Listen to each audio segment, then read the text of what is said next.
Hi, my name is Pat, and this is my channel, Book Chat with Pat, and I'm glad that you're here. Today, I'm going to be doing my book review of Sally Rooney's fourth novel, Intermezzo. This was my in-person book group's choice for this past month, and we just met this week to discuss it, and I feel like I can post my review about it now that we've had a chance to talk about it. Most of us liked the book, but did not love it, I think. For most of us, this was our first encounter with Sally Rooney, although I think one group member said that she had read the earlier Normal People. I will say at the outset that I wanted to love this book. I went into this reading experience with high hopes. Not because of anything I knew about Sally Rooney, because I didn't really know much about Sally Rooney, but if you've been watching my channel for any length of time, you know that I have a deep interest in Irish literature. And I felt like I was missing out on never having read anything by Sally Rooney. And she's certainly an important contemporary Irish novelist. So I wanted to really like this book. There were many things about it that I did like, and I'm going to be discussing those here in this review. But I didn't love it, and I will try to explain that as well. What kept it from being a great read for me. This is first and foremost a story about two brothers. Peter Kubek, a 32-year-old Dublin attorney, and Ivan, his younger brother at just 22, who is a painfully awkward chess player who has been having his troubles getting on in his adult life. At the novel's outset, their father has just passed away after a long struggle with cancer. Abandoned by their mother, who took off with another man when Ivan was a little boy and Peter was an adolescent, the brothers both saw their recently deceased father as the true caretaker in their family. The mother, called Christine by both sons, is a minor character in the novel, as she made herself be a minor character in their lives as well. But she's present enough to reveal her aloofness from her sons and her selfishness. This is a novel very much about loss of parents and loss of relationships. And it's about the grieving process as well. This, I think, was the most interesting thing about the novel.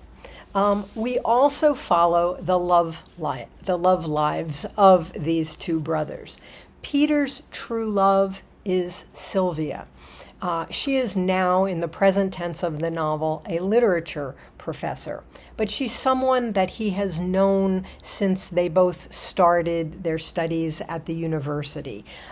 Sylvia has been in some kind of terrible accident, not really described, which has left her in excruciating pain most of the time. Her great pain makes a complete sexual life all but impossible for her. And she breaks up with Peter so that he can have a more fulfilling love life elsewhere. But Peter is still in love with Sylvia. he's also having a very complicated relationship with the much younger Naomi, who is, I think, 23 in the novel. And he also supports her financially. Each woman knows about the existence of the other. Young Ivan, relatively inexperienced in areas of love, meets the much older Margaret, who at 36 has left her alcoholic husband after many years of marriage. Ivan, 22, falls deeply in love with Margaret, who worries that a relationship like this one cannot possibly survive the scorn and the derision from the larger society and from their immediate families. When Peter takes a very judgmental and very critical view of his younger brother's relationship with an older woman, the two brothers get into a terrible physical and verbal brawl that results in Ivan basically shutting Peter out of his life. I was very interested in each brother's character. We are led to believe at the novel's outset that older brother Peter is the successful one who has it all together. And as the narrative unfolds, we come to see that he is actually really extraordinarily fragile. His life is unraveling right before our eyes. And we come to see just how fragile a man he is as he bounces back and forth between these two women in his life. We find out that he has long struggled with suicidal ideation for much of his adult life, and he abuses drugs in the present tense of the novel because he cannot tolerate being alone with his thoughts and feelings. Parts of the novel are told from Peter's point of view, and the style of his chapters borders on stream of consciousness. Rooney weaves throughout this novel literary references and direct quotations from many other writers, such as James Joyce, Yeats, Wittgenstein, T.S. Eliot, Shakespeare, Hardy, Haydn, Millay, Keats, and probably many others as well. I felt that Peter's stream of consciousness style was both a nod to James Joyce and also an effort to recreate or to illustrate his really troubled and fragmented mind. Ivan, the 22-year-old chess prodigy, is depicted as socially awkward, and he has difficulty making even the most basic conversation. That he is able to develop a loving relationship with the older Margaret is something of a wonder in this novel. And I think that we do end up rooting for them, even as the rest of the world, and certainly her family and Ivan's brother, as all of these people seem to disapprove of this relationship. Ivan's chapters are written in a much simpler, much more declarative style that seems to represent his more matter-of-fact way of thinking and presenting himself in the world. Rooney describes the sex lives of all of these characters in more detail than I thought was necessary. I was glad to know that Ivan, despite his inexperience, could be a very sensitive and giving lover.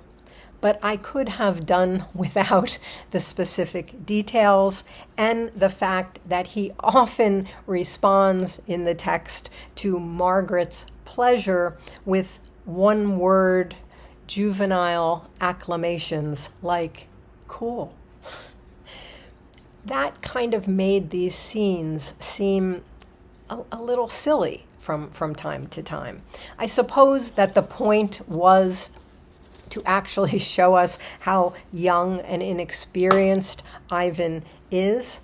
I mean, he's 22 and he still wears braces on his teeth. But it felt, I don't know, a little ridiculous.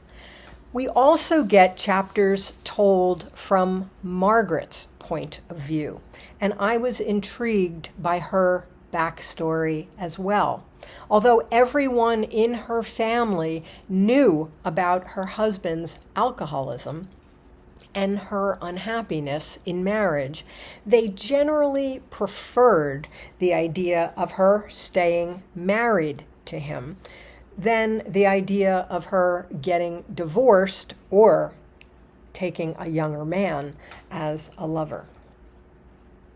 We do not get chapters told from the points of view of Peter's girlfriends, Sylvia and Naomi. I'm not exactly sure why they're excluded from the narrative, except that possibly the novel would have simply become too cluttered with two more points of view.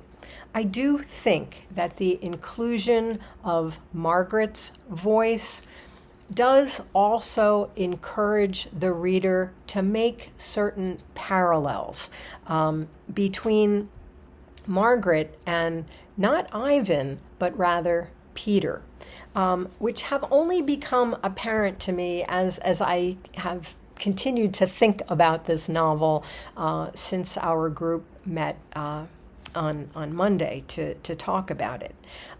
Like both brothers, Margaret has also lost a father, and she also has a very difficult relationship with her mother.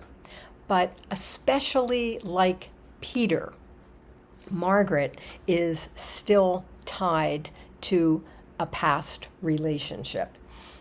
In this case, a past relationship with her alcoholic husband.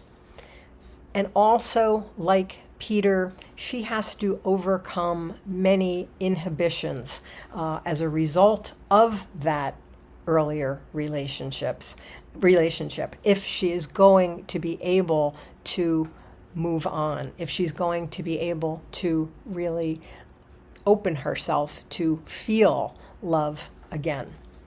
I'm not sure if this is what Sally Rooney was going for in including Margaret's perspective. But it is an interesting way to think about why she might have been chosen to be included as a point of view, out of the three women, Sylvia, Naomi, and Margaret.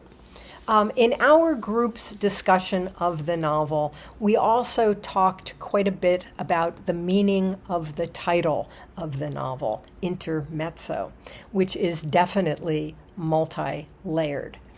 We have a lifelong music teacher in our group who explained to us the musical meaning of intermezzo as an interlude in a work of music. In an opera, an intermezzo is a short musical piece in between acts of the drama. In a symphony or a sonata, an intermezzo is a short movement separating the larger sections of the extended composition.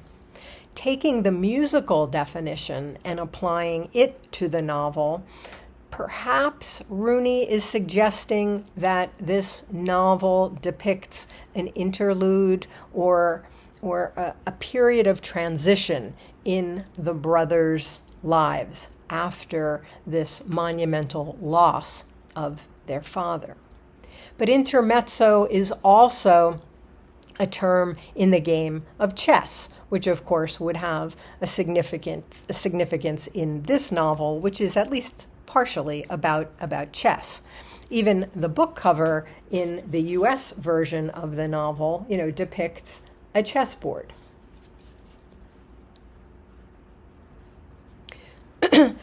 The chess terminology, intermezzo, refers to an unexpected move that throws one's opponent off and demands an immediate response.